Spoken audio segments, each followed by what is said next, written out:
पर एकत्रित हुए थे कि जो 48 घंटे का समय हम लोगों को मिला था, उस 48 घंटे के बाद भी सत्ता शासन के लोगों ने जो हम लोगों की मांग थी कि मिर्जा मुराद यस्सो को सस्पेंड किया जाए, उस पर कोई कार्रवाई नहीं किए और परिणाम स्वरूप हम लोगों को एकत्रित होना पड़ा।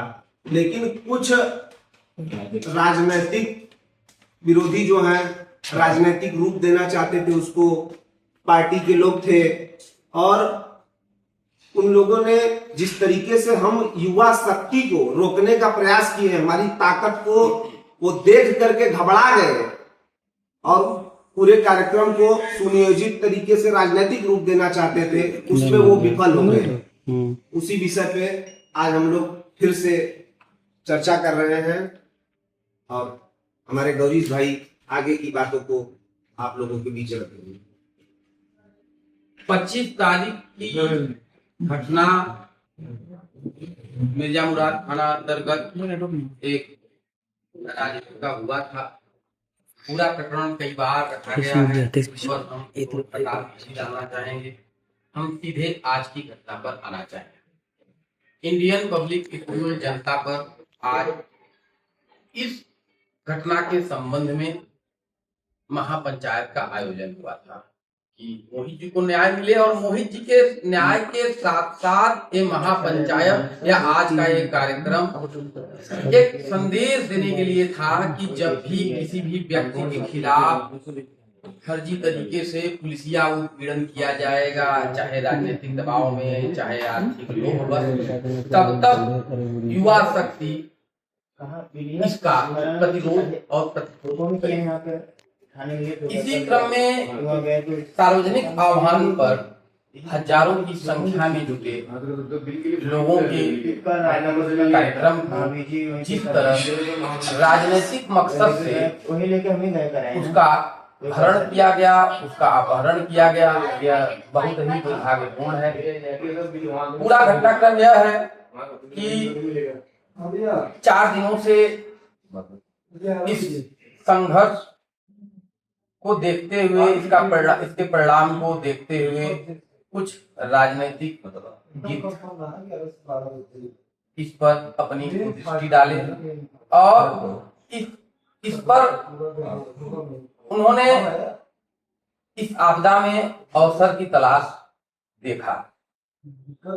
और जब कार्यक्रम का शुरुआत हुआ, हम लोगों ने विषय रखना शुरू किया, तो उन लोगों को यह भान हो गया कि इस तरह से कार्यक्रम चलेगा तो उनके राजनीतिक उद्देश्य, राजनीतिक मकसद की पूर्ति नहीं हो पाएगी।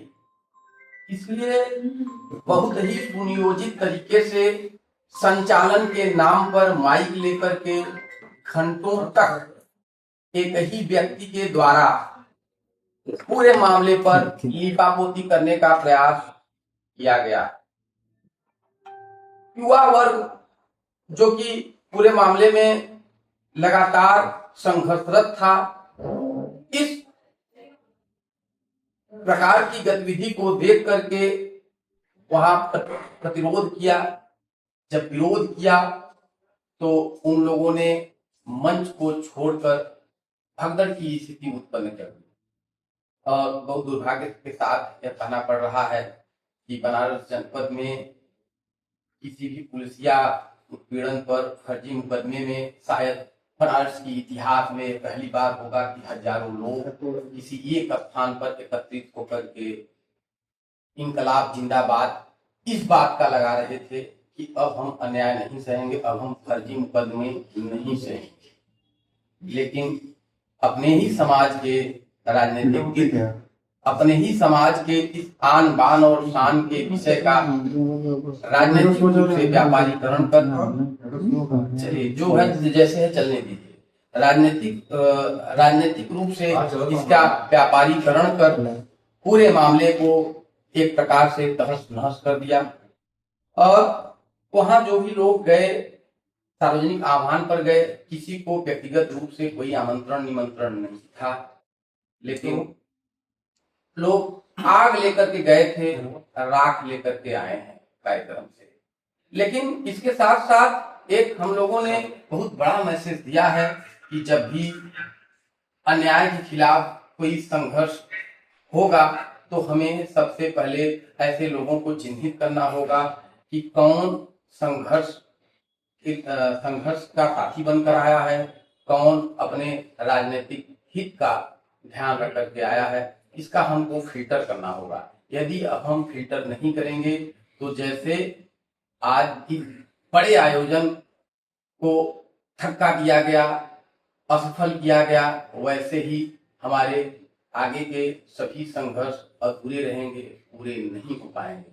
और एक बात ध्यान रखने की आवश्यकता है कि सिविल सोसाइटी की लड़ाई कभी राजनीतिक मकसद रखने वाले लोग नहीं लड़ सकते। सिविल सोसाइटी की लड़ाई सिविल सोसाइटी के लोगों को ही लड़ना होगा।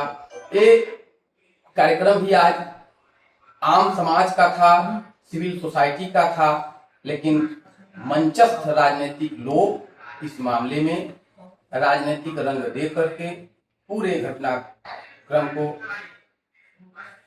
बेहद दुर्भाग्यपूर्ण मोड़ दे दिया। पूरा समाज आज यह देखा। अब आगे से हम लोगों ने यह तय किया है कि न सिर्फ मोहित जी के मामले में बल्कि किसी भी अन्याय के खिलाफ लड़ाई में हम ऐसे राजनीतिक गिद्धों को अपने कार्यक्रम में न आमंत्रित करेंगे, न निमंत्रित करेंगे। यदि अगर वे आ गए तो उन्हें प्रभावहीन स्थिति में रखना होगा। जब हम उन्हें महत्व देंगे, हम उन्हें मंचस्थ करेंगे, हम उन्हें माइक देंगे, हम उन्हें कुछ तय करने का अधिकार देंगे, ऐसा ही होता रहेगा। तो हम लोगों को अब यह चेतना होगा, यह देखना होगा कि इन राजनीतिक युद्धों को अपनी लड़ाई से हम सभी को दूर रखना है। बहुत बहुत धन्यवाद।